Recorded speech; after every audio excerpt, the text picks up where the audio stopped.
Unlike their neighbors, Israel in its early days didn't have a monarchy. They had a theocracy with a high priest who had both political and spiritual authority over Israel.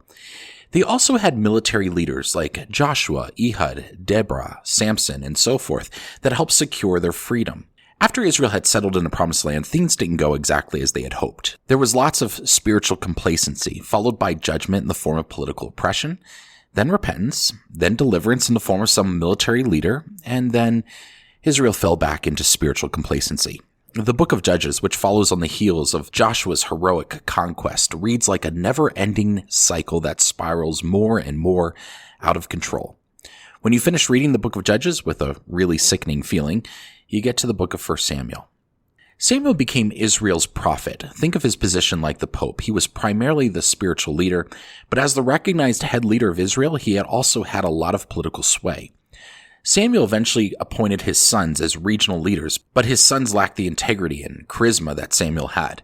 Eventually the people came to Samuel and said, look, this isn't working out anymore. You know what we want? We want a king. All the other countries have one. Why shouldn't we?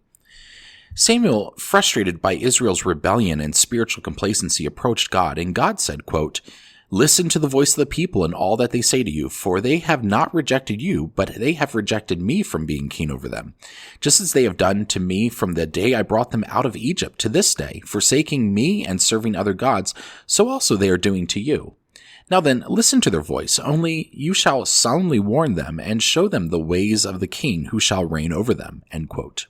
So Samuel gave them real talk about what kings do. They take their land, they subjugate them to taxes, they take the best and leave everything else for the people. But that didn't deter the Israelites. Their response, quote, no, but we are determined to have a king over us so that we also may be like other nations and that our king may govern us and go out before us and fight our battles, end quote. Did you catch that? We want someone to fight our battles. Hi, this is Justin Hibbard, and you're listening to Why Catholic, my podcast about the what and why of Catholicism. In the last episode, episode 102, we began a short series on Catholicism and politics by examining the politics of Jesus. If you haven't listened to that episode, you probably want to do so before listening to this one. Today, I want to explore not just Israel's desire to crown a king, but the human desire to make kings to fight our battles, a desire that still continues to this day. Today, I want to tell you two stories. The first occurs in the early 40s AD. Christianity was not even 10 years old. Rome was in power and occupied the Jewish people. Now, imagine how you would feel if, say, a government like the Chinese government ruled over your country. Chinese flags everywhere, you paid taxes to China, and you paid for things with Chinese currency that depicted their emperors. This is what it was like for the Jewish people to live in Judea in the first century. They were constantly reminded that the Holy Land God promised to them was under Roman control. In 41 AD, Herod Agrippa, the grandson of Herod the Great, was appointed king of Judea. Though Agrippa was born in Israel to a Jewish mother and a Gentile father, he spent most of his early life in Rome. When his friend the Emperor Caligula rose to power, he appointed Agrippa king over Israel. Unlike his predecessors that constantly prodded the Jews like a menacing dictator, Herod Agrippa employed diplomacy to gain favor.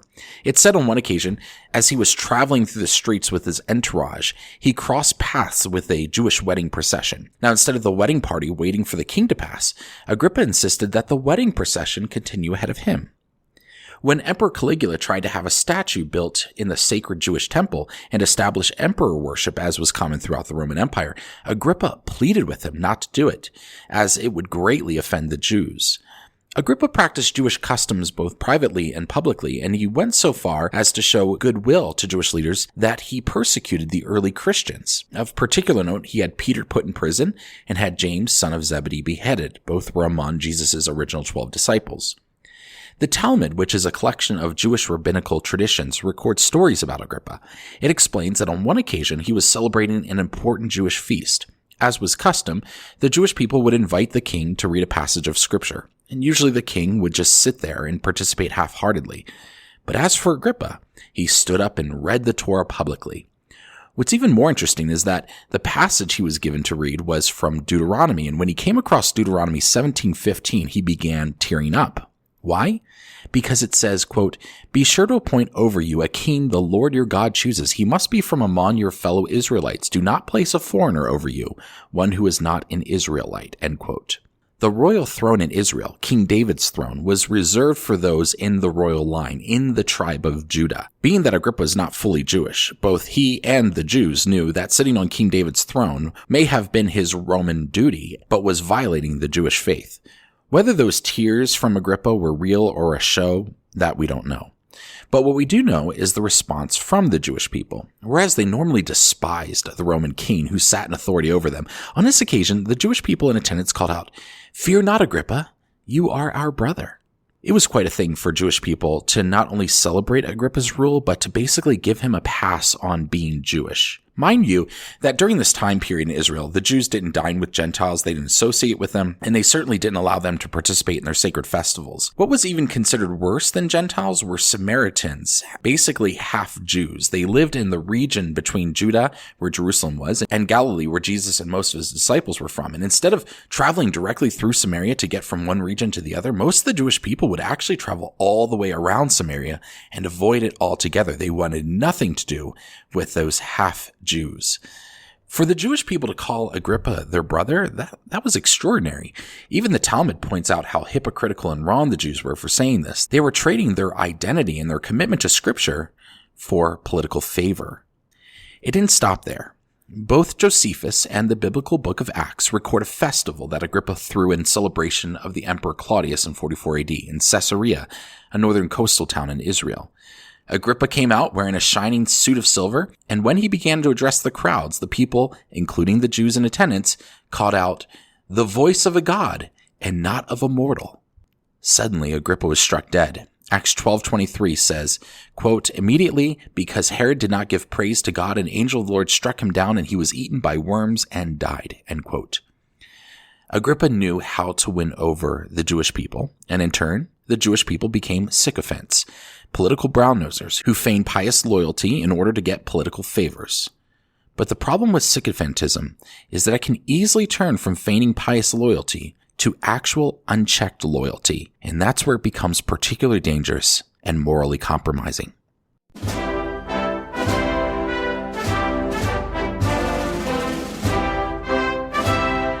With the 1980 election looming on the horizon, Reverend Jerry Falwell Sr., the founder of Liberty University, one of the most prominent evangelical universities in the United States, knew he needed to do something to sway the country from another 4 years of Jimmy Carter's presidency. Ironically, Jimmy Carter was outspoken about his born-again Christian faith.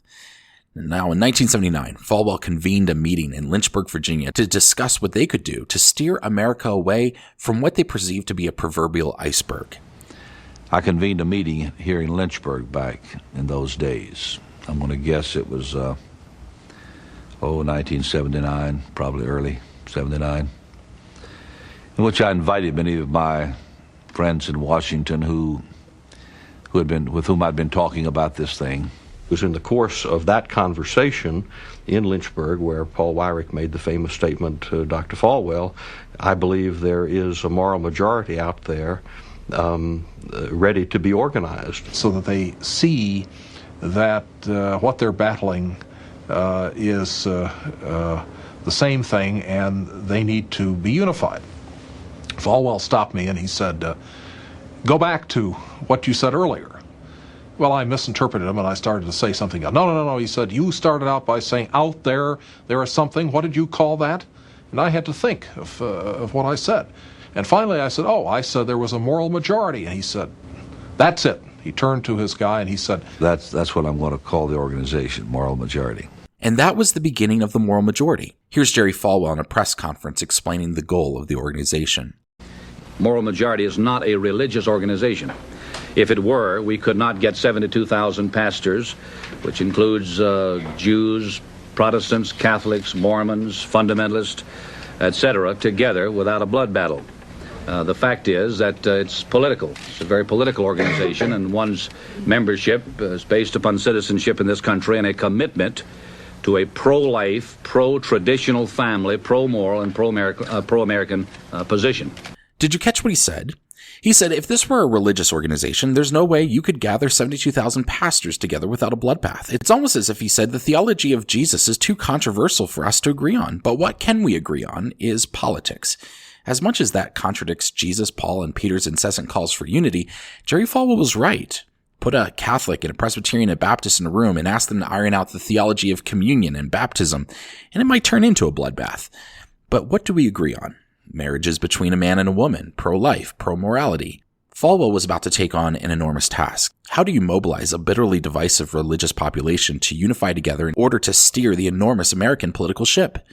First, you convince them to get out and vote, and then you tell them who to vote for. Leading up to the 1980 election, only 55% of eligible evangelical Christians were registered to vote. If Falwell was going to mobilize a moral majority in the political theater, he had to arm them with their most powerful weapon, their constitutional right to vote. The moral majority did everything to get Christians registered to vote. They put voter registration cards on cars and church parking lots. They flooded TV and radio stations with ads telling people to register to vote. They even bussed people to the polls. But this was only the first hurdle. The second was to get everyone voting for the same cause. I was asked once what book I would choose if I were shipwrecked on an island and could have only one book for the rest of my life. I replied that I knew of only one book that could be read and reread and continue to be a challenge: the Bible. All the complex and horrendous questions confronting us at home and worldwide have their answer in that single book. That's Ronald Reagan speaking to the moral majority. Reagan, the former actor and governor of California, knew two things. He knew that the moral majority was mobilizing an enormous block of American voters, and he knew that they weren't happy with the incumbent, Jimmy Carter. This was his opportunity. In 1980, Ronald Reagan won by a landslide and became the 40th president of the United States, and a huge factor was that 2/3 of all white evangelical Christian voters that turned out in the election voted for Ronald Reagan. The moral majority strategy was a success. The fact is, as of this morning, we have a president-elect who is committed to help us pass a human life amendment through the Congress and the state legislatures. We have a president-elect who has said that we will help you return voluntary prayer to public schools. We have a president-elect who has said we thought we might be able to do something and did much more than we thought. We have a president-elect who has said, I will work hard to return America to that position of number one in the world in military might for the cause of freedom and peace. And this, which no one gave us any hope for, but now as of this morning we have a Senate and a House of Representatives committed to all those same positions to help us do it. A majority. While things seemed to pan out on election night, the future wasn't quite as hopeful for the moral majority. The pro-life amendment that the moral majority lobbied for never passed. In fact, Ronald Reagan appointed Sandra Day O'Connor, a judge with a pro-choice record, to the Supreme Court. Instead of Jerry Falwell using the moral majority to influence President Reagan's choice for the Supreme Court, Reagan used Jerry Falwell to help him sell his pro-choice Supreme Court judge to his supporters. Here's Jerry Falwell telling how it happened. I was in Myrtle Beach, South Carolina, with my family on vacation when the phone rang in the condo that we had leased for that week. It was Ronald Reagan. And he said, Jerry, I'm going to nominate Sandra Day O'Connor to the Supreme Court. We've done a pretty good background study. We feel very strongly that she does represent the views and values that I campaigned on and became president on. And I would simply ask you if you would give us a little time to develop that through the hearings and so forth before taking a position. And I agreed to that, and it did, in fact, keep quiet. And once she was examined, became one of her supporters, and still am. Now, listen to Jerry Falwell tell that story to the public at a press conference. In your conversations with the president, did he specifically ask you not to take a stand on the O'Connor nomination until after the Senate hearings? As I recall the conversation, he gave me all the information he did have on Judge O'Connor. Well, at that time, it was very limited. I gave to him what had come to me, also very limited. And and in the process of the conversation, I don't know if he asked me or if I said, well, the only commitment I can make is, and it's a fair one, I will wait till all the facts are in and the hearings are concluded before then reaching a conclusion. And I think we had a very charitable phone call on the subject. Jerry Falwell sought to crown a king to fight the battles of the moral majority in the political square. In the end, Jerry Falwell became the pawn. Here's how Ed Dobson, the vice president of the moral majority, assessed the situation. One of the realities of politics is you can choose, and I'll use a biblical paradigm, you can choose either to be an advisor or a prophet. If you choose to be a prophet, then you don't have a lot of influence on the political reality. But you're always free to speak what you perceive to be the truth for the current historical moment. Or you can be an advisor with a sense of truth, a sense of value, but your objective simply to influence the process. And I think the moral majority moved from a prophetic role into more an advisor role and lost some of its ability to speak against even the administration it was for. And I think the moral majority chose the advisor role, which is the danger of politics, that once they invite you up to the big house, then you got to go by the rules of the big house. Though the moral majority dissolved in the late 1980s, what Jerry Falwell did was to create a machine, an enormous voting block of predominantly white evangelical Christian voters, and that machine has come under the control of one political party. It doesn't matter who the party puts out as their candidate, they can always count on winning at least 75% of white evangelical votes. And it's especially effective if the candidate can convince them that he's there to fight their battles. And again, Christians, get out and vote just this time. You won't have to do it anymore. 4 more years, you know what?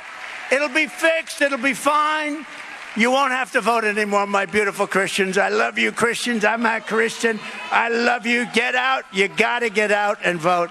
In 4 years, you don't have to vote again. We'll have it fixed so good you're not going to have to vote. In the last episode, I talked about the politics of Jesus, how he resisted political complacency, political simplicity, and political primacy. I mentioned that one of the temptations for Christians is to think the most effective and efficient way to change society for the better is through political primacy. If we can just get control of the government, then we can pass our laws and rule the day. While there is a place for advocating for just and virtuous laws, we have to remember that the government works through mass compulsion. That is the opposite of how Jesus operated. As we talked about in the last episode, Jesus didn't just change people's actions, and certainly not through compulsion. He changed their hearts, and he did it one by one. The Jews were so eager to have a king to fight their battles that in the end, they were happy to crown whomever fit the bill, even forsaking their own true king. When Pilate asked the Jewish leaders if they really wanted to crucify their king, they replied with the unthinkable, "We have no king but Caesar." History tells cautionary tales about crowning kings to fight your battles. More often than not, it results in spiritual complacency. Instead of influencing the leader or the party towards the good, the party platform becomes the moral compass. People who are eager to crown kings to fight their battles quickly become the pawns fighting the battles of the king. Thank you for joining me for Why Catholic. Be sure to subscribe to Why Catholic wherever you get your podcasts. And you can also subscribe to my Substack site and get the next episode in your email inbox. As a subscriber, you get a special discount code to the Why Catholic Etsy store. If you've been blessed by this podcast and you're feeling generous, there's also a way to financially support it, and patrons get some extra perks. To become a free subscriber or a patron, just go to whycatholic.substack.com/subscribe. Also join me on Instagram at whycatholicpodcast, all one word. Thanks again for listening. My name is Justin Hibbard, and this is Why Catholic. God bless you.